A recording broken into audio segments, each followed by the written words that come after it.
Segunda temporada de He-Man. Dentre os pontos altos, sem dúvida o destaque é o relacionamento de Esqueleto e Maligna. Fique com a gente depois da vinheta.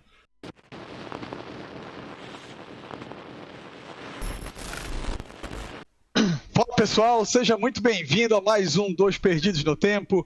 Nós três aqui direto de Eternia para poder comentar com vocês a tão aguardada segunda temporada, ou a continuação da primeira temporada, porque tem aquela sensação de que acaba bem no meio, né? De He-Man na Netflix. Cara, eu fiquei bem satisfeito. Eu acho que na soma geral e no saudosismo, cara, pra mim é ótimo, entregaram algo muito formidável. O que vocês acharam? Olha, eu acho que o saldo final foi positivo também. Eu acho que foi... como a gente estava conversando aqui um pouquinho antes de começar a gravar, eu acho que eles conseguiram e tomaram algumas decisões bem acertadas nesse aspecto, de mostrar que Eternia é muito mais do que o He-Man, do que só o He-Man. Que era uma coisa que o desenho da década de 80 era muito focado só nele, né? Era ele, o que ele fazia e etc e tal. Então, agora a gente consegue perceber Eternia como um planeta, com diferentes povos, com diferentes culturas. E eu acho que eles foram felizes nessa construção, e isso também dá muitos ganchos de história para diversas outras temporadas, diversos outros tipos de episódio e tal. Então, assim, no geral, para a gente começar assim, a conversa, eu acho que o saldo foi bem positivo. Eu, como não acompanhei tanto, né, o He-Man como vocês. Na década de 80, pessoal, Loreto já tinha 500 anos na contagem humana, então se interessava mais por esse negócio de He-Man, eu vi alguns episódios, mas não seguia muito, né, o He-Man. Então, assim, achei muito bacana, cara. Achei bem construído, os personagens bem desenvolvidos. Tem uma hora ou outra ali que tem um melodramazinho demais e tal, mas faz parte também, né, porque tem que construir os personagens, né? Mas isso que o Fábio falou, achei bem legal, que eles conseguiram transformar o universo realmente num universo, né? E não só só em volta de um personagem só. Então, conseguiu ampliar bastante aí o core, né, do He-Man. Achei bem interessante. Cara, e uma coisa legal que eles conseguem fazer nessa série da Netflix é fazer as homenagens. Então a série já começa com o He-Man naquele modo brutal, primal dele, que é algo muito próximo do que tinha sido a ideia inicial. Tanto que ele luta com o machado, aquele machado ali que não cai, é justamente para fazer a referência do He-Man original, que era um bárbaro, e esse bárbaro era dos povos primitivos, e que aí ele tem acesso a algumas armas, até era a feiticeira que disponibilizava para ele, né? Então é uma homenagem muito bacana ter esse lado. E assim como eles vão construindo, fazendo essas homenagens, eles também vão desenvolvendo mais os personagens. Acho que o grande ponto, o grande destaque da série, além da relação do Esqueleto com a Maligna, é justamente os personagens Maligna, o Duncan e a Teela, que eram personagens que tinham um backgroundzinho na década de 80, mas era muito mal explorado. Então, a Teela era filha adotada do mentor, não era? Como é que ela era a questão de ser filha da feiticeira? A Maligna também, que sempre ficou em segundo plano, né? Parecia só uma vilã ali de capacho do Esqueleto. Cara, isso é muito bem trabalhado na série. E o Duncan, cara, o mentor, é o cara mais perigoso de Eternia, né? Assim, isso ele mostra o tempo todo o quanto ele é bom personagem. Eu acho que tu falaste tudo, assim, eles conseguiram desenvolver os personagens e dar um aspecto mais tridimensional, entre aspas, assim, para cada um deles, né? Porque no desenho da década de 80 era isso. É tipo assim, cada um tinha a sua função e não fugia muito disso, e você não explorava muito as histórias dos outros, porque o desenho era focado no He-Man e pronto, acabou. Então, nesse... eu acho até interessante assim, a gente comentar isso, porque assim, uma das coisas que mais foram criticadas na primeira parte, né, nos 5 primeiros episódios, foi justamente a ausência do He-Man. Mas eu acho que esse choque era necessário justamente para agora, no saldo final da história, a gente entender isso, que Eternia é mais do que o He-Man, né? Inclusive, eu não sei se vocês perceberam isso, no final, no último episódio, quando o He-Man tá brigando lá com o esqueleto e tal, que ele vem assim, não, porque eu tenho que te matar e tal, não sei o quê. Aí o He-Man pega o esqueleto e fala assim, olha, nunca foi sobre nós dois, não tem nada a ver, tipo assim, é muito mais, né? É muito mais do que só eu e você. Então eu acho que essa, pra mim, foi a mensagem da temporada toda, assim, né? Tem muito mais em Eternia do que só o He-Man e o esqueleto. E uma outra coisa legal também, assim, no desenho, o He-Man sempre teve isso, a gente pensa, He-Man é forte, e a gente criança assistindo, mas só depois que você vai revisitar o He-Man nunca brandiu a espada dele, nunca cortou alguém, nunca matou. O He-Man jogava as pessoas, entendeu? Então o He-Man não era um herói Jogava porradeiro. num lugar fofinho, né? Sempre, né? Tinha De preferência no rio, aí repetindo a cena sempre no rio. E ele só dava soco em coisas inanimadas, numa parede de pedra, né? Nunca socou em ninguém também. É claro que eles fazem, o He-Man já com a espada ali, tem uma hora que ele sai cortando, entendeu? Tudo. Mas ainda assim eles trazem isso na essência, e é bacana o que eles trabalham do Príncipe Adam, né? Da força que o Príncipe Adam tem, da questão de você ter todo o poder e depois devolver. E a grande força dele é justamente ele abdicar desse poder constantemente. Isso é algo muito legal. É aquele negócio, né? De você ter a dosagem do poder, né? Realmente entender o que o poder significa. Então você vai usar o poder para fazer o bem, assim, né? Sei lá, num aspecto mais geral. E aí acabou, resolveu, você devolve. Outro ponto bacana também da série é que o pessoal questionou muito, né, a questão da personagem da Andra, que essa personagem aí tá com tal motivo, é uma questão ideológica, e nada, é um personagem novo, que é um personagem que encaixa muito bem, tem seu lugar ali, tem seus momentos, e a gente não tem como deixar de falar a voz que se deu para Teela e para Maligna, né, ali nas duas, eu vejo como cai muito bem no roteiro, a série ela escolheu de forma muito acertada focar nessas duas personagens. E caso com o que o Fábio falou, né? Cara, minha briga aqui contigo é o de menos. Essa frase ali é literal, é um tapa em quem queria ficar vendo só o He-Man moendo. Porque assim, a gente precisa, eu pelo menos tento olhar da seguinte maneira, querendo ou não, para melhor ou para pior, a nossa sociedade mudou dos anos 80 para cá. A gente precisa melhorar ainda em muitos aspectos, né? Mas uma coisa que eu acho que é positiva é que hoje a gente consegue, com mais facilidade, entender a importância, por exemplo, das personagens femininas, que na década de 80, talvez porque a gente fosse criança, mas enfim, o pensamento dominante, eu imagino, assim, mais da época, é que assim, ela estava lá porque ela tinha que estar lá, mas ela não tinha nenhum papel relevante. A Teela, por exemplo, e a Maligna não tinham um papel relevante no He-Man como um todo, no universo do He-Man. Agora não.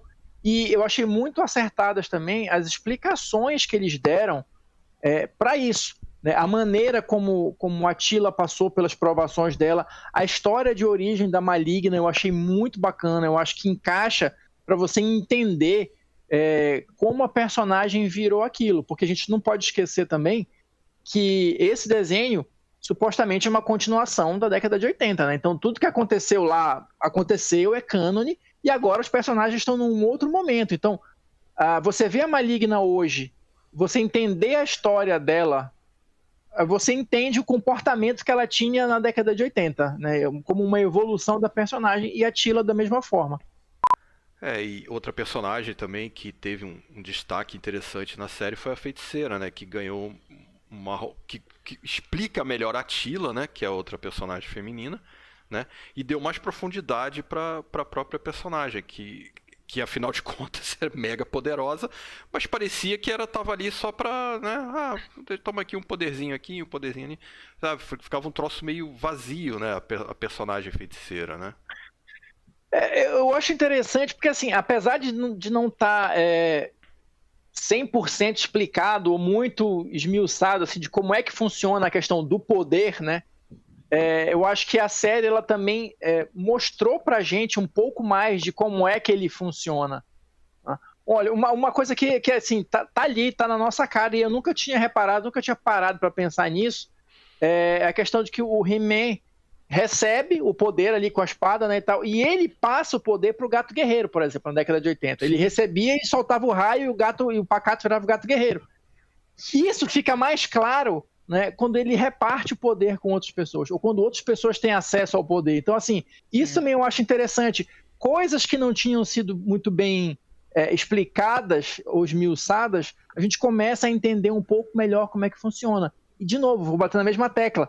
Eternia é muito mais do que o He-Man. Tem muito mais coisa por trás ali, coisas interessantes pra gente explorar, do que só o He-Man. Só não vai explicar muito, querer explicar muito o poder, porque senão a gente sabe onde é que vai parar, né? Vai parar em midi-chlorians, vai parar em... né? Então esse talvez seja esse talvez seja o ponto crítico pra mim da série, entendeu? Assim, agora, a série tem alguma coisa de ruim? Tem. Eu acho que mensurar as escalas de poder, entendeu? Porque a segunda temporada ela vai numa crescente, são episódios empolgantes, e a escala vai subindo num nível tão grande que parece que depois as coisas ficam descompensadas e aí fica difícil você nivelar. Vou pegar um exemplo, o He-Man Bárbaro. Cara, ele começa ali batendo, jogando prédio, pulando, fazendo. De repente vem uns 10 soldadinhos humanos, lançam umas cordas nele e segura o cara. Então, assim, qual é o nível de força dele? É esse ou não é? A mesma questão da briga final entre a feiticeira e a maligna. E a própria maligna, quando ela tá com o poder, né, de Grayskull já, aí tá na moda conjunção, ela tá lutando com o esqueleto e o príncipe Adam. Pô, mas isso aqui é fichinha pra ela. Então, assim, esse nível, pra mim, ele fica muito desequilibrado. A série erra, porque, como o Fábio disse, é muito poder, ele vem de algum lugar, ninguém sabe onde é, e aí fica meio raio azul. Quando eu quero tem poder, faz isso e pronto. Quando não, roteirista, teu poder se nivela. Cara, eu não sei, eu acho que, como eu já li milhões de quadrinhos na minha vida, eu tô acostumado com isso, assim, sabe? Porque chega uma hora que o roteirista fala, não, tem que ser assim. Não, beleza, tu vai. Porque se for parar pra pensar racionalmente, não tem como aquela pessoa ser derrotada, não tem como aquela ameaça ser suplantada, mas, enfim, eu abstraio isso com mais facilidade. As cordas eram a criptonita do He-Man Bárbaro lá, bicho. Vai entender, né? Ou aqueles caras também eram bombados ali, aqueles menteados ali, tudo épico, né? E a gente não viu ali a ficha dos caras, pensa que era cara sem classe, sem zero nível, todo mundo é épico ali. Cara, uma outra coisa que eu acho interessante a gente falar é o enfoque que a série dá para um assunto que é bem interessante, bem importante, legal de ser abordado até num desenho, que são relacionamentos abusivos, né? A relação da maligna com o esqueleto ali, toda a construção da personagem, casa muito bem o que é uma relação abusiva com o que acontece na história, até a tomada dela de poder e principalmente a forma como ela toma, né? Aquela sedução ali que ela faz com ele, é muito bacana ali. Eu acho que eles foram felizes. Bem felizes na construção da personagem, como eu falei, né? Porque assim, apesar de não estar aquilo jogado ali na tua cara, olha, a gente está discutindo esse assunto e tal, se você para ali 2 segundos para pensar um pouquinho no que está acontecendo e analisar a relação dos dois, você vai chegar nessa conclusão aí, de que na verdade sempre foi um relacionamento abusivo, e aquele ali é o momento que a maligna se liberta, né, do esqueleto de alguma forma. Não que ela tenha se tornado uma pessoa boazinha, não, ela continua sendo maligna, mas ela se livrou de um relacionamento abusivo, o que é importante até, eu acho, para dizer que isso pode acontecer em qualquer lugar, né? Sim. Em qualquer tipo de... Qualquer enfim, esfera e qualquer lugar. Qualquer esfera e tal. Então, eu acho interessante. E só... Não sei se a gente vai falar disso depois, mas assim, eu só quero saber se vocês perceberam um detalhe, acho que é no 3º episódio, quando ele vai contar justamente a origem da maligna, que ela tá naquela viela e o esqueleto sai num portal, então vocês repararam o detalhe no cinto do esqueleto? Do Rodark? Rodark? Não. A gente vai... Podem falar mas aí. chega lá. Que era algo que... a gente chega lá. O Duncan, né, cara? O mentor, cara... Cara, que personagem bacana. Que personagem bacana ali. Eu achei o sacrifício que ele faz, toda a forma como a série aborda ele. E o episódio final também foi algo que eu não gostei muito. Eu acho que o episódio final, ele é um pouco abaixo dos demais, entendeu? Mas eu acho que é por isso, pelo motivo que tu estavas falando, assim, a escala era tão grandiosa que de repente não tinha como resolver. Eu fiquei pensando assim, poxa, mas será que vai resolver? Porque o episódio tem 20 e poucos minutos. O último é até um pouquinho maior, né? Tem 30 e poucos. 32. Mas aí falou, pô, não vai resolver essa onda toda em um episódio, né? Mas resolveu, porque caiu o raio azul lá. Deu jeito lá, cara. E assim, a série ela também deixa um excelente gancho final, né? Me surpreendi com aquele desfecho ali final do esqueleto. Ele tá lá dando a mijada no Triclopes e no Mandíbula, que estão com os seus asseclas, né? Que são aqueles caras que abraçaram a tecnologia. E ele tá lá, tipo assim, transferindo o que ele faz de melhor, transferindo culpa. A culpa é de vocês, porque vocês não estavam comigo, eu tive o poder, eu pedi por culpa de vocês, seus imprestáveis, isso e aquilo. E meio que os quem tá dando mijada e o cara assim, não, foi a gente, foi a placa-mãe, né? Motherboard, como eles chamam, Motherboard, né? E aí eu falei assim, que placa-mãe, cara? Eu pensava que ia ser um negócio meio furado, e aí eles apontam, tu vê uma estátua, o esqueleto vai jogar um raio. Eu jurava que ia terminar ali jogando raio e sentando no trono. Cara, e tem um plot twist ali, que é bacana. Cara. Fábio, tu acha que ela vai ser ele? A gente pode falar, quem tá vendo aqui a gente já viu. Tu acha que ela vai ser o novo Hordak? Aquela entidade ali é o Hordak? Ou tu acha que ela vai ser uma entidade que faz parte de uma coisa muito maior que é o Hordak? Eu acho, porque assim, eu não me lembro direito, mas tinha um lance entre o esqueleto e o Hordak. Não sei, eles eram irmãos, alguma coisa assim, sei lá. Tinha um lance lá na. O esqueleto já fez parte da organização. Hordak. Isso. Pois é, eu acho que vai ter alguma coisa ali do. Eu não sei se eles vão transformar o Hordak numa entidade tecnológica, sei lá, numa inteligência artificial ou alguma coisa assim, né? Mas eu acho que, eu concordo, acho que foi um final que deixou um gancho bacana, que deixou as pessoas curiosas. E se a gente está falando de Hordak, a gente está falando também meio que de She-Ra, né? Então, e aí, como é? Sem A She-Ra dúvida. vai aparecer? Né? Como é que vai ser essa próxima temporada? Então, Agora eu viajei. acho que foi interessante. Agora eu viajei peso. Pro perdido que nem o André, que é mais perdido ainda, como o He-Man fez muito sucesso, eles pensaram, vamos fazer algo para as meninas. E aí fizeram a irmã do He-Man, que é a She-Ra, no outro planeta, que ela tem uma outra espada do poder, e aí ela combate lá o Hordak. Então, entendi. Isso aí se vai ter o Hordak, se vai ter a Horda, que é o símbolo que aparece no final, é o símbolo da Horda ali na deve ter a She-Ra, né?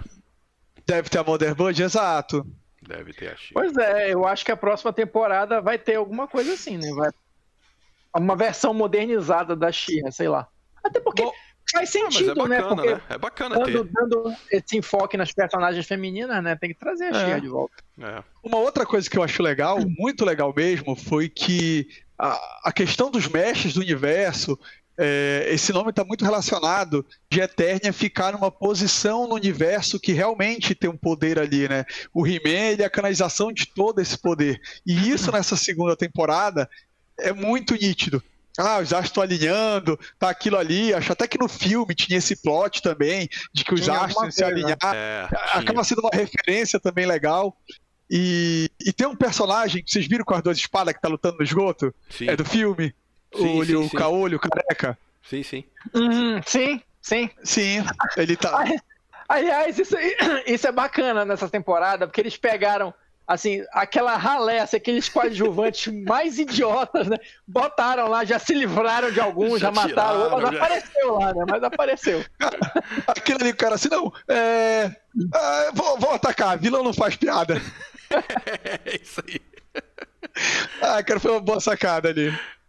Não, mas olha só, falaste agora vilão não faz piada, eu acho interessante, porque assim, o enfoque que eles deram pro esqueleto, ele continua um vilão, continua um bom vilão, mas ele também conserva o lado dele engraçado, que ele tinha no desenho da década de 80. Ele era um vilão meio patuscão e tal, não sei o que. Agora ele tá um vilão mais sério, mas ele ainda tem uns rompantes assim de, né, galhofa. Eu gosto, eu vi em inglês, né? Vocês viram em quê? Português ou inglês? Sim, inglês.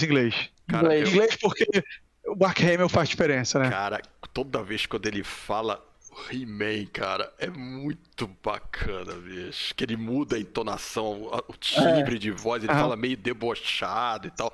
Isso é muito bom, cara, muito bom. Tem que vir, pra mim, o melhor seria, quem puder, né, ver em inglês, cara, porque é muito, muito melhor. Não tem os dubladores originais, isso faz muita diferença, né? Se fossem os originais, aí valeria a pena tu ouvir a voz original de Eu Tenho a Força, mas eles não optaram por isso.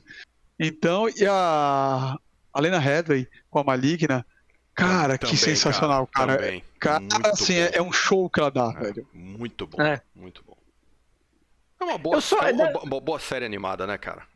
Uma boa série animada, né, velho? Sim, com certeza.